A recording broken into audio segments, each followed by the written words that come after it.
Hey guys, subscribe for daily content. And if you're shopping for gear, make sure you check out the description for the newest items at some of the very best online retailers. There's also links for some of the items that I personally recommend. Thanks! What's going on YouTube? Metal Complex here, and today I've got another interesting knife review / knife overview to share with you guys. This is the Kizer Hic-Cup button lock. It's spelled in a really interesting way. This knife is absolutely available right now, and it's actually available in a couple of different forms. You can get it as a front flipper and, you know, the opening slot, or you can get it with a traditional flipper tab. This guy only comes in the tan-ish micarta, and the flipper version comes in black micarta, or it might be G10. In any case, it is available, and I will link it right down below so that you guys can check it out if you want to. It is relatively inexpensive, and I think a decent value. We're going to talk more about that. Thanks so much to my generous patrons who are supporting me right now. There's a link for Patreon down below. And please make sure to follow me on Instagram at metal_complex. Let's go ahead and get a measurement. The Kizer Hic-Cup. I don't understand why they hyphenate it. It's shy of 7.5 inches, 7.35 inches. Blade length is 3 1/4. Cutting edge is coming in at about 3 1/8. Let's go ahead and do some size comparisons up against the, where is it? There it is, the Ontario Rat Model 1 and the Ontario Rat Model 2. We'll just do a few here. You can see it's about the same size as the Rat 2. How about up against the Demco AD 20.5? A little bit shorter than the 20.5. How about up against the Bug Out? There we go, a little bit shorter than the Bug Out. And finally, let's do the Para 3. I think that'll be just fine for size comparisons. There we go. All right, how's the action on this guy? It's a button lock, so it's probably super fidgety and smooth, right? Not real. I don't know what's going on with this. I don't know if, originally I had, there was a button lock from BRS where I realized that the action was being caused by the fact that when the button was fully depressed in, there was still some material that was pressed against the blade, which was causing it to drag. Looking in there, it doesn't look like that's actually what's happening. I don't know why. It's fine. It just doesn't have that super, right? So this is the Civivi Chevalier.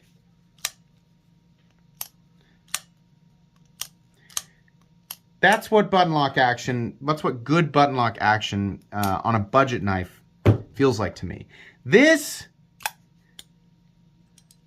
is kind of wanting to try to smooth it, but I just have to everything just feels a little bit clunky. It's okay, it's not bad, but there's fierce competition right now in the, reasonably priced budget button lock kind of. This isn't quite a budget knife, it's just a hair over the line, right? But the general competition zone for button locks right now, it's fierce, especially with Civivi. So this is an oddball, and the button also it's got quite a ways to depress before it actually releases. And I don't know if it's the surface contact or what, it's causing some unnecessary, some really unnecessary stick. A little bit of stick is kind of expected with a button lock. This one has just got quite a bit of excess stick. So I don't know what's going on there. Let's do carry profile thickness up against the Spyderco Para 3. Yeah, it's relatively the same. Length and height up against the PM2 and Para 3. This is a fairly compact knife, so it's going to be quite a bit easier to carry or take up less space than even like a Para 3. Nowhere near as tall. It's even shorter. So there you go. Materials. We are looking at micarta. It's kind of a nice, just flat, smooth micarta. I don't mind this at all. Then we have a satin finished 154 cm blade, which is great. And then we have steel liners, not nested steel liners. In fact, they're actually shadow boxing the scales, but yeah, reasonable materials for the price for sure. Let's go ahead and weigh it. They are skeletonized. I'm sure you guys saw that. Weight coming in at 3.21 ounces, so pretty good. Ratios are pretty good in this guy. I don't think that's going to cause too much of an issue with just about anybody, right? I mean, there's always at least one person that will complain, but it's the internet, so what are you going to do? We're doing a hardware check, so these are my fancy tools that are extremely inexpensive and extremely recommendable. You can find them in the section of my description that talks about the tools I use on this channel. The pivot is definitely a T8, and these body screws and the pocket clip screws are going to be T6, which isn't my favorite, but no big deal.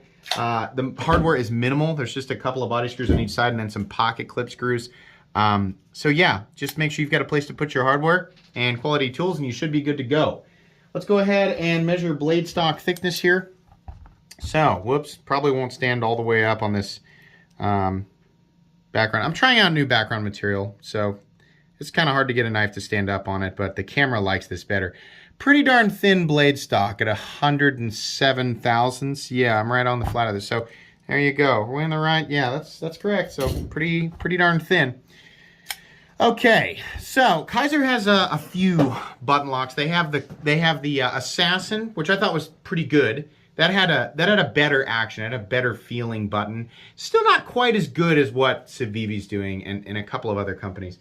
And then they also had the original, which I thought was if they did it on purpose for search engines, like original button lock, genius, right? That was a great one. So Kizer can do good action. For some reason, it doesn't always translate correctly on these knives. Like this button right here, it just sticks up way too far. I mean, why did we even carve this area? Look how high up that sticks. It's just crazy. Here's the Civivi Chevalier, and when it's open. And yeah, no, it's just slightly above flush. And this guy is just like a towering monolith. It's absolutely insane. And it doesn't create for a super satisfying experience. It's also a lot easier to engage with accidentally. I'm gonna be honest with you, you have to get your finger pretty much right on it to get it to disengage. But you know, it really doesn't have that far to, yeah, it does. I think you have to kind of go out of your way to get your hand on it, honestly. Even if you're choked up, right or left-handed, you kind of have to go out of your way. They've got it moved high enough up. It's just, I'm not sure why that button sticks up so far. It's just too much of a press. I think a good button lock is about right. Like the Chevalier is such a great example of just a little bit, right? But it's also really hard to accidentally do that because of how high up it is, and I mean, it's recessed a little bit like into the scale. So, yeah, I don't know what's going on there. Access to the little, slot there is good and it works okay as a front flipper, right? It's just like it has elements that would suggest fidget factor, but each of these elements, aside from the opening hole, I mean, that works just fine. But the elements here it's not quite giving me that satisfaction. I mean, as a tool as well, right? It's not just satisfaction of operation or fidget factor. It's also, you want it to operate efficiently if you're using it. And everything that it has to offer it's a sluggish experience. That's the best way that I can put it. Ergonomically, it's pretty good. I mean, this is a pretty open area, kind of a classic knife handle shape. Pocket clip is okay. It does that thing where it's like straight and then it's a spoon and then it's straight again and it's okay. It's just all like everything is just very like B- C+, right?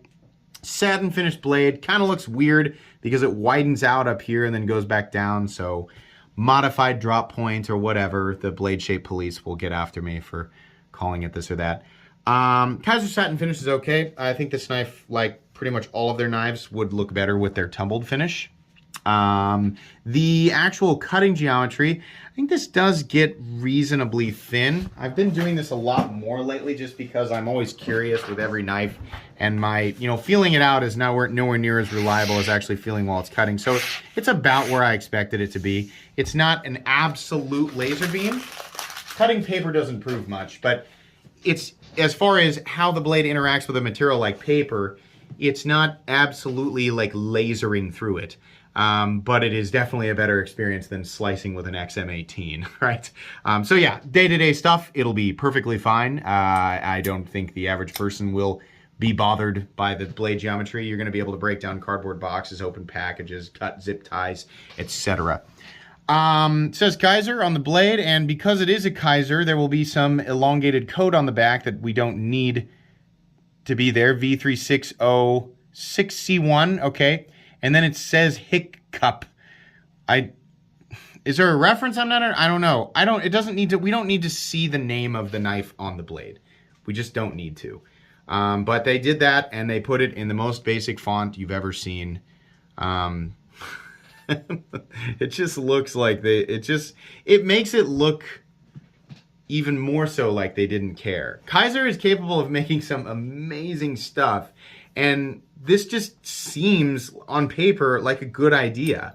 I mean, we've got, you know, you have an option for a front flipper or a rear flipper, and then it's also got an opening hole, and it's a nice, good, you know, compact, yet still full-size knife size, right?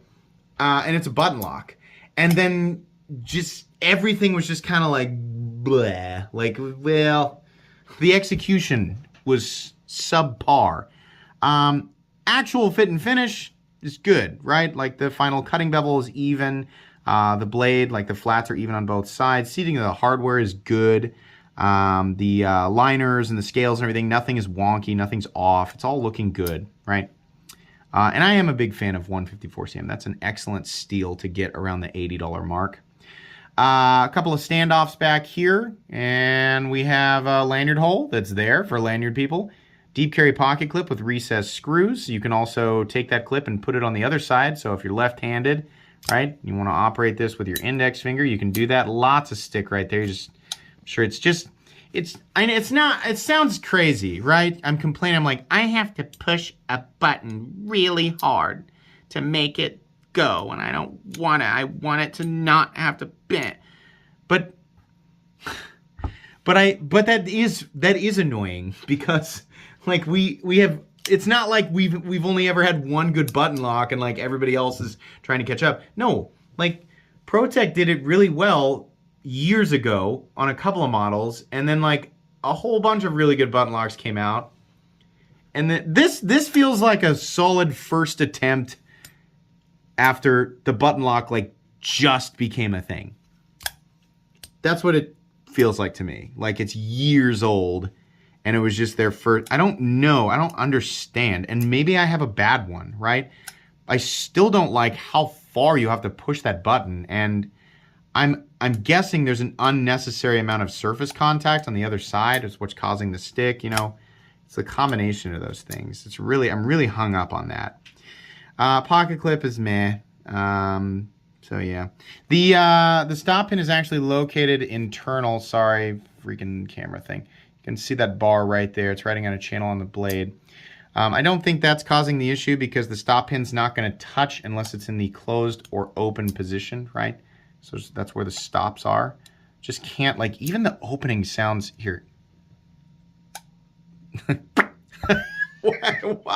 Why does it sound like a bird fart when it locks out? It's just not. Everything is just off. Like it's like this was supposed to be a different object, and the universe conjured it as a knife. It was like, no, I wanted to be a bird, you know, or I wanted to be a tiny octopus, and I'm a knife instead. I don't think the design is bad, and like I said, like on paper, this makes perfect sense. And, you know, if the action and everything worked perfectly and it had all of the satisfying elements that should come with a knife like this, then, you know, the price, which is $82, would feel really great. 154cm, like just close your eyes, right? Close your eyes. Satin finished blades, right? 7.5 inch knife. Is that what I measured it at? Somewhere around there. 7.5 inches. We got a satin finished 154cm blade with a nice accessible opening hole. It's also doubles. There's also a front flipper option, right? Or you can get a traditional rear flipper option. It's a button lock, nice straight open handle, reasonable pocket clip, right? Good fit and finish, etc. And I'm like, yeah, you can get that for about $82. Most people go, yeah, that sounds pretty good. It's probably made in China, right? Yeah, it's made in China. It sounds okay. Yeah, it sounds. Yeah, I'd look at it. And then it just didn't. It just doesn't. I don't understand. It makes the strangest noise. It's like a rubbery thunk. It's like, I don't know. It sounds like taking a racquetball and throwing it as hard as I can at a trampoline tarp. It's such a weird... Experience. I'm not really feeling this. I think Kizer has better options, and they have, they also did the Cormorant, and as much as I like the Cormorant, it's also a little bit clunky in the action. That's one that feels like this. It's so weird that there's quite a bit of difference between like the experience I had with the original and the Assassin were pretty good, and then the Cormorant is a cool knife, but it's also got that kind of weird clunky button lock action, which I'm going to talk about when I review the titanium one, because that one's even weirder. Yeah, I don't know. This is okay. If you really like how this looks, like, it's still built in a way. By the way, lockout is totally solid. There's no pivot lash. This in here feels like it should be plenty smooth. As soon as you push the button, I feel like it should just, fall, but it just doesn't. Like, it's just getting hung up on something, right? And then the blade centering is also on, right? So, weird. Really hard for me to recommend this. This seemed like a no-brainer. It's just it's not working the way that I expect it to. Still like Kizer. I still definitely recommend that you check them out. I'll link Kizer knives in general down below so you guys can check out the other stuff they have, because most of the stuff that I have received from Kizer has been excellent. So it's just not feeling this one. That's going to be pretty much it today. Please make sure to follow me on Instagram at metal_complex. If you enjoyed this video, leave a like. If you'd like to check out my other content, I do, of course, have lots of videos of knives that are either expensive or inexpensive that I do or don't like, so check those out. And if you enjoy all my content, go ahead and click on that Metal Complex logo right there and subscribe, because there's definitely more coming. Thanks again for watching, everybody, and have a great day.